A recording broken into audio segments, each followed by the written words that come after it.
Today's mindful moment. Picture this. A night in Yellowstone, 1959. Seems peaceful, right? A fire spotter, high up on Mount Holmes, gazing at the sky. It's clear, full of stars. And down in the valleys, families are camping, near the Madison River. Yeah. That gentle sound of the water flowing, peaceful. It does sound tranquil. But underneath all that lies the heart of, North America's biggest active volcano. We tend to forget that. You go back 2.1 million years, there was this huge eruption, unimaginable power, and that same force still there. Always present. Yeah, that contrast you just painted, the peacefulness and then this immense power lurking beneath, that's really what we're going to be exploring, that dynamic history. Exactly. We're diving into Yellowstone's story, from the geology, the volcanoes, the ancient people who lived there, all the way to, how it became a park, how we try to protect it, and really how our relationship with this powerful place has changed over time. And we're doing this deep dive, by the way, using A Place Called Yellowstone by Randall K as our guide. Great book. It is. We're going to try to pull out the big moments from the book, the most important ideas, what really stands out. Sounds good. You started us off with that quiet night in 1959, but something happened. Something shattered that peace, right? Okay.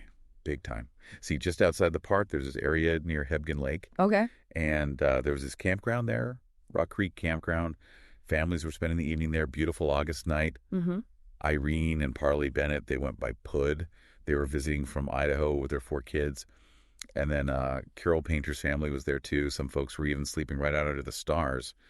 Then August 17th, total darkness, bam, a 7.3 earthquake hits. Wow. That's massive. The force of something like that is hard to even imagine. The book really brings it to life, though. Describes the fire spotter up on Mount Holmes, jolted awake, terrifying. Closer to the epicenter, the Hebgen Lake Dam actually fractured. A huge wall of water just surged down the river. Those families camping by the water, it was chaos. Pure chaos. Irene Bennett, she was trapped, hurt, and she's frantically trying to find her children in all the debris. And Carol Painter, she finally found her mother, Myrtle, but she was badly injured down by the riverbank. It just shows you in a single moment just how powerful nature can be. No stopping it. It's a stark reminder for sure, and a reminder that Yellowstone's geological story isn't just something in the distant past either. So how does this earthquake tie into Yellowstone's identity as a supervolcano? Well, think about it like this. The 1959 earthquake, it was a big deal, no question. Yeah. But in the grand scheme of Yellowstone's volcanic history, it's like a little blip. We're talking about an eruption that happened, to get this, 2.1 million years ago. Yeah. During the Pleistocene epoch, think mastodons, saber-toothed tigers. This was a time of megafauna. And this eruption, it wasn't your average volcano. This was colossal. Yeah, the book mentions that even the most conservative estimates put the debris from that first eruption at like 600 cubic miles. That's almost impossible to picture. To put it in perspective, the Mount St. Helens eruption in 1980, that produced maybe 1,000th of that amount. Mind-boggling. And even the Tambora eruption in 1815, which, caused global climate change, that was tiny compared to this. Some scientists even think Yellowstone's ancient eruption might have been like 3 times bigger. It's hard to wrap your head around, And this eruption, it didn't just blow up a mountain, it reshaped the continent. Mm-hmm. Geologists think that entire mountain ranges where Yellowstone Lake is now were just wiped out. Mm-hmm. And the Tetons, they probably extended way further north, the landscape we see today. Totally different because of that massive event. Makes you realize the power of these forces, right, over such immense periods of time. But shifting gears a bit, the book also talks about the human history here, long before those volcanic events. Absolutely. Way before. For at least 11,000 years before any Europeans showed up, Native Americans had a continuous presence in and around Yellowstone. Mm. Now, early visits to the higher elevations, places like the upper Yellowstone, those were probably less frequent. Harsher climate, fewer resources. Makes sense. Yeah. But the lower areas, they had a lot to offer. Ancient bison, mammoths, all kinds of resources. It's the sheer length of that connection that's amazing, isn't it? I mean, the book says that over 27 different tribal nations consider Yellowstone part of their ancestral homeland. 27, that's incredible. Yeah, and not just the tribes that were there in the 1800s, others too, like the Kiowa, who migrated from the area way earlier. Right. It's so important to remember that. Yellowstone wasn't this pristine wilderness untouched by humans. Not at all. There's a great story in the book about a Crow leader, Iron Bull. Back in the 1880s, he described his people's connection to the Yellowstone River country. To illustrate it, He drew a circle on the ground, a powerful symbol. A good way to put it, yeah. So we have this deep history of human presence, and it's vital to understand that as we move into the later encounters and the whole idea of preservation. Right. And one of the first European encounters, one of the most famous, is the story of John Coulter. Oh, yeah. His adventures are legendary. He was part of Manuel Lisa's trapping expedition, helped establish Fort Raymond, and then, winter of 1807, he sets off on this unbelievable solo journey. 500 miles. 700 miles. Alone. Alone, he wanted to invite different tribes to come trade at the fort.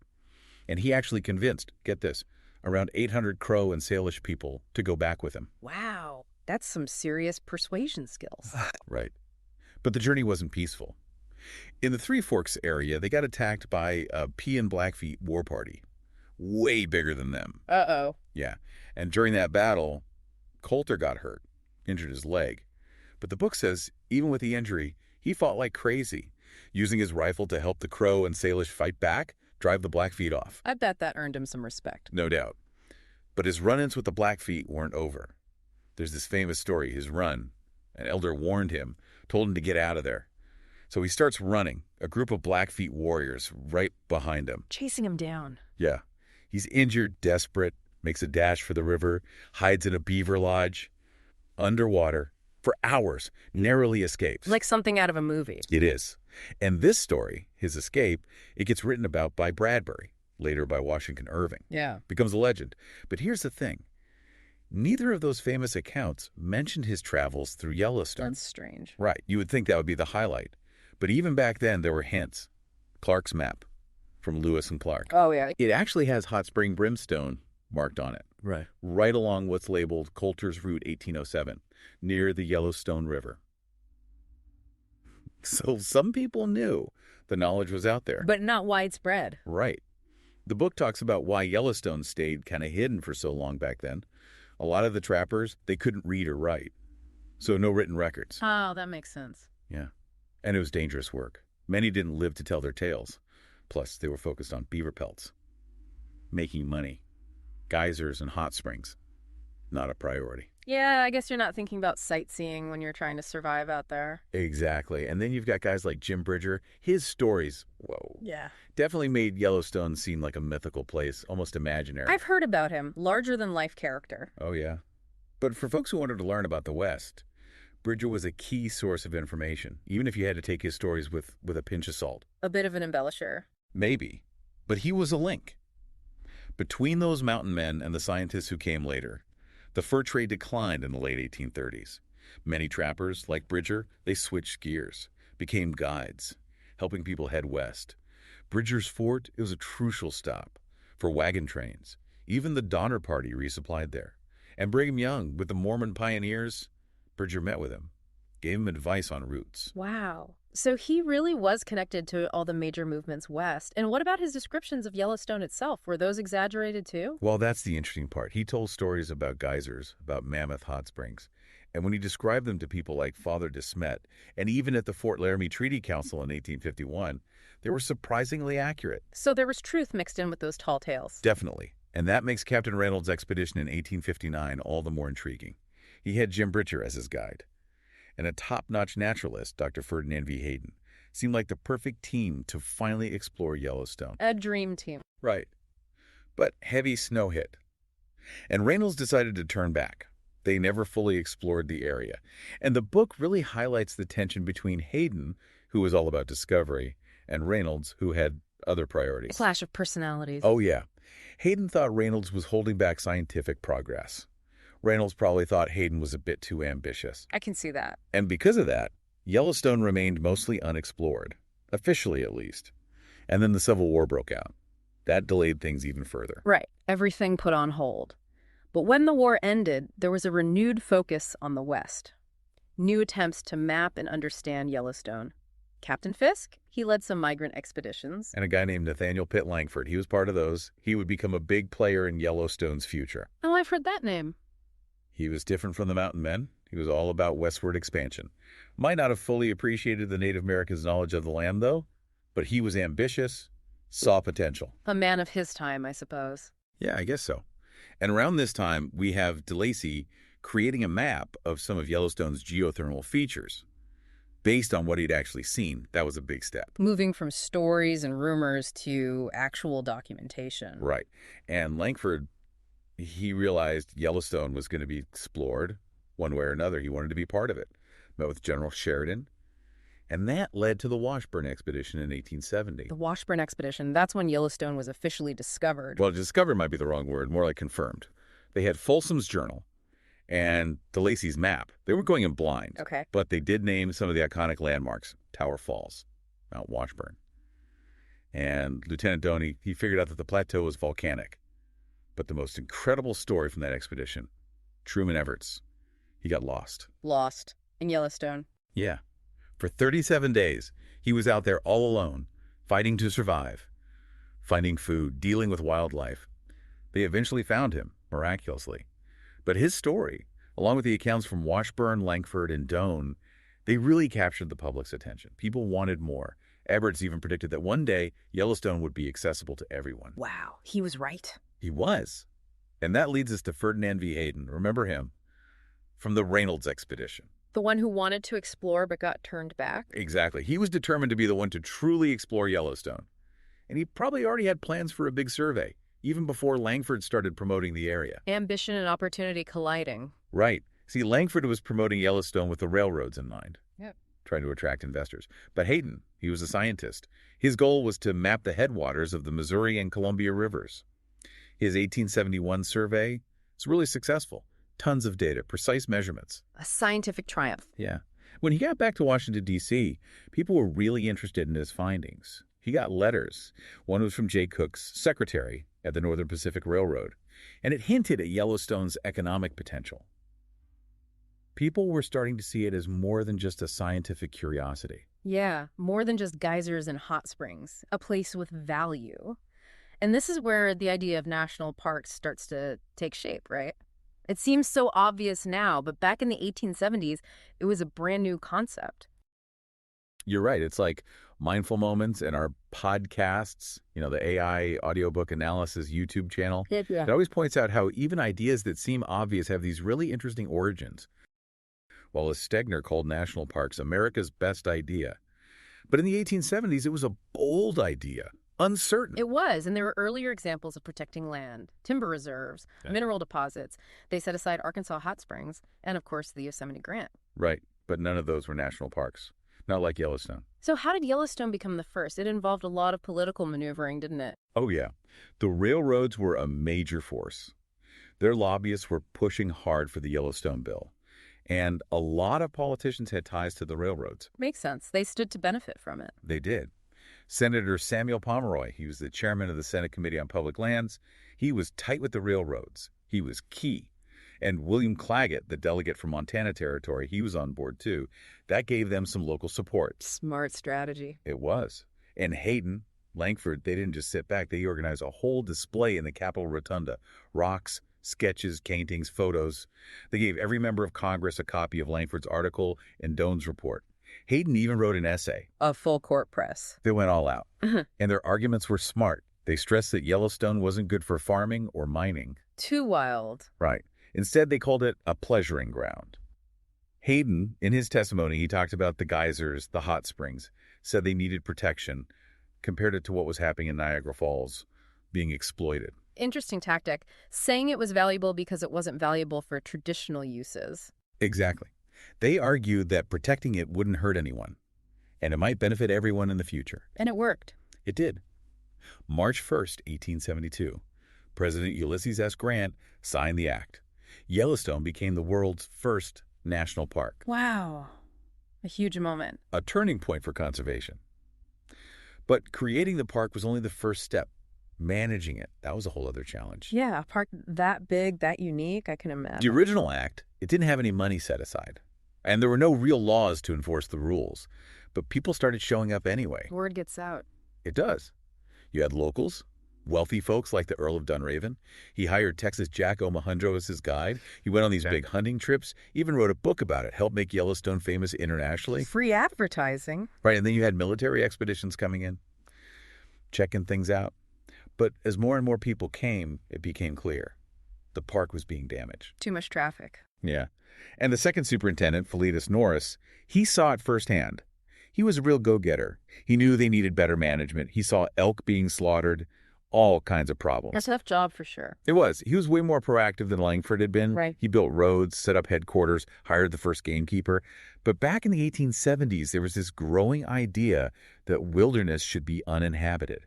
And there were these misconceptions about Native Americans that they avoided the hot springs and geysers, which led to conflict. Yeah. There was an incident with Alexander Findlay and the Nez Perce, made things tense. Then the Cowan Party, they ran into the Nez Perce. There were attacks. People got hurt. Some tourists were even captured. It's a tragic reminder that these misunderstandings had real consequences, and it reinforced this idea of removing Native Americans from parklands. A dark chapter for sure. It was. The Nez Perce, they ended up fleeing. They fought with the U.S. Army, even with their old allies, the Crow and Bannock. Chief Joseph surrendered near the Bear Paw Mountains. It was a sad ending. A forced removal, essentially. Yeah. And as Yellowstone became more well-known, businesses started taking notice. The Yellowstone Improvement Company formed, backed by big money from the railroads and Wall Street. And their focus was different from Norris's. More about profit than protection. You could say that. Norris was all about preserving the park. But these companies saw dollar signs. He built infrastructure, hired staff. But the Union Pacific Railroad, they saw opportunity too. Created competition with the Northern Pacific. Always about the money. Right. And then you had superintendents like Patrick Conger, political appointees. No experience with parks. It just made things more complicated. A recipe for trouble, probably. It was. They built the National Hotel at Mammoth Hot Springs, a big step for tourism. But guests complained. High prices, bad service. And Conger had a hard time. His assistants were politically connected but lazy. He had no real power to enforce the rules. Sounds chaotic. It was. Even President Arthur visited. Got good press. But it didn't fix the underlying problems. And then the Yellowstone Improvement Company went bankrupt. More turmoil. Things were not going smoothly. Not at all. And then Wyoming Territory tried to take control of Yellowstone. Said it was theirs. They wanted jurisdiction over a national park. Yep. And it backfired. There were worries about corruption in their courts. A congressman, Payson, got arrested over a campfire. Totally unfair. Showed just how bad things were. An abuse of power. It was. William Phillips, he did a report on the park, slammed Wyoming's handling of it, mentioned the Payson incident specifically. And there was this story about Scout Burgess. He ran into a bison poacher, Edgar Howell, and it became clear there were no federal laws to protect the wildlife. It's the U.S. Army. They were basically running the park at that point, and they were much stricter. Stepping in to fill the gap. Exactly. And people like George Bird Grinnell, they were pushing for better protection for the animals. He started the Boone and Crockett Club. Roosevelt was a member. Sheridan, too. They had influence. Big names. And then they caught Edgar Howell, the poacher. Emerson Howell wrote about it in Forest and Stream. People were outraged. Howell didn't even care he got caught. There were no federal penalties back then. And that outcry led to the Lacey Act in 1894. Finally, there were laws to protect Yellowstone's wildlife. About time. It was. And around the same time, the Yellowstone Park Association started consolidating the tourist businesses, led by Harry Child. Now, the rich folks, they had their fancy hotels. But there were other options. Wiley offered tent camping tours, more affordable. Something for everyone. Right. The classic 6-day tour. You'd arrive on the Northern Pacific Railroad at the Gardner Depot, designed by Reamer. Then you'd take a stagecoach to the National Hotel. See Old Faithful. Stay at the Old Faithful Inn. Another Reamer design. Sounds like a grand adventure. It was. And Child, he had a lot of influence. Shaped Yellowstone into a destination, especially for the wealthy. And his family, they controlled the park's businesses for a long time. That had a big impact. But even with good intentions, the early attempts at managing the wildlife, they sometimes backfired. In what way? Well, Superintendent Boutell thought it'd be a good idea to stock the lakes and rivers with fish that weren't native to Yellowstone, to boost sport fishing. But that messed up the balance, right? It did.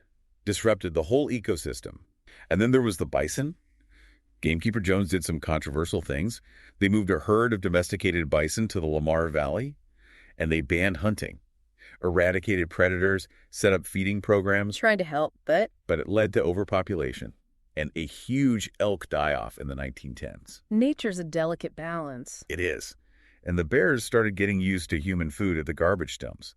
That became a big problem. Eventually led to the do not feed the bears rules. We take those for granted now. We do. But it was a learning process. And then along came Stephen Mather and Horace Albright. They were instrumental in creating the National Park Service. A unified system for all the parks. Exactly. Mather knew that to get public support, they needed to make the parks accessible. He allowed cars into Yellowstone. A big change. Yeah. And they wanted to make Yellowstone bigger, expand its boundaries, like what General Sheridan had talked about earlier, a greater Yellowstone ecosystem. But not everyone was happy about that, right? Nope. Ranchers weren't thrilled. Neither was the U.S. Forest Service. Competition for land. Always. Yeah. Albright met with this wealthy guy, Rockefeller, and they started trying to buy land in Jackson Hole to either add it to Yellowstone or create a new park. Grand Teton National Park. That's the one. But creating that park was a long, complicated process. Lots of compromises. Albright and Rockefeller even secretly bought up land through a company called the Snake River Land Company. They were trying to pressure landowners, hinting at road construction. It was. And when the truth came out, people were furious. There was this whole war over Jackson Hole. Struthers Burt tried to explain the economic logic, but people didn't buy it. Rockefeller got fed up, gave the government an ultimatum, and FDR used the Antiquities Act to create Jackson Hole National Monument. That's executive power for you. It is. But the locals still fought back. Wallace Beery even got involved, tried to get Congress to abolish the monument. But they failed. And Grand Teton was born. It was. But the challenges kept coming. Wildlife management, it was always evolving. They started these massive elk reduction programs, killing lots of elk, but then there were huge die-offs in the winters. Starvation. And there were more and more bear attacks. Albright didn't really take it seriously. But then George Wright wrote this report, Fauna Number 1. It was revolutionary. In what way? He said they needed to stop feeding the wildlife, stop killing predators, and they should reintroduce native species. Albright left. Arno Kammerer took over. He liked Wright's ideas. They did the first direct reduction of the northern elk herd, and later you had Mission 66, focused on building visitor centers and campgrounds. And then the Leopold Report. It backed up Wright's ideas. No more hunting in the parks. Bring back the predators. Manage the elk naturally. A big shift in thinking. It was. But the debate about bears, it never really went away. The Crayheads, they had their views. The Leopold Report had its influence. They slowly closed the garbage dumps, cracked down on feeding, and then in 1988 came the fires. The big Yellowstone fires. I remember hearing about those. It was a dry summer, and they had this let it burn policy, so the fire spread like crazy. The North Fork fire, it was huge. Superintendent Barbie had a real crisis on his hands. It was a bit intense. It was. People panicked. There was so much misinformation going around. Yeah. The fire even got close to Old Faithful. They evacuated everyone. Firefighters worked like heroes. And for the first time ever, they closed the whole park. Wow. Never happened before. Nope. But out of the ashes, new things emerged. In 1995, they reintroduced wolves, brought them in from Canada, a landmark moment for conservation. The wolves are back. They are, but they were legal battles, and it's still politically controversial. People have strong opinions about wolves. They do. And bison management, that's still evolving too. They're working with the Intertribal Bison Council now, expanding their grazing areas, recognizing how important they are, ecologically and culturally. They're even hoping to reestablish herds on tribal lands. What full circle moment. It is. Yellowstone's legacy is immense. It's a one-of-a-kind ecosystem. It's home to so much life, and it's the first national park in the world. It's been a leader in saving endangered species, in figuring out how to manage wildlife, and it's changed how we think about wildfire. And let's not forget the scientific discoveries, like Thermus aquaticus. That bacteria found in the hot springs, that's revolutionized research. Absolutely, but Yellowstone's story isn't over. It's facing new challenges now. Climate change. The future is uncertain. We have a responsibility to protect it. We do. Yellowstone shows us the tension between preserving nature and letting people experience it. And it begs the question, what responsibility do we have to protect this amazing place for future generations in a world that's changing faster than ever? If you want to learn more about the forces that shape our world, make sure you subscribe and share this with anyone who loves nature and its incredible history. If you want to dig deeper into Yellowstone's story, you can find a link to buy A Place Called Yellowstone in the show notes. And finally, we encourage you to think critically of the future of Yellowstone and our place in it.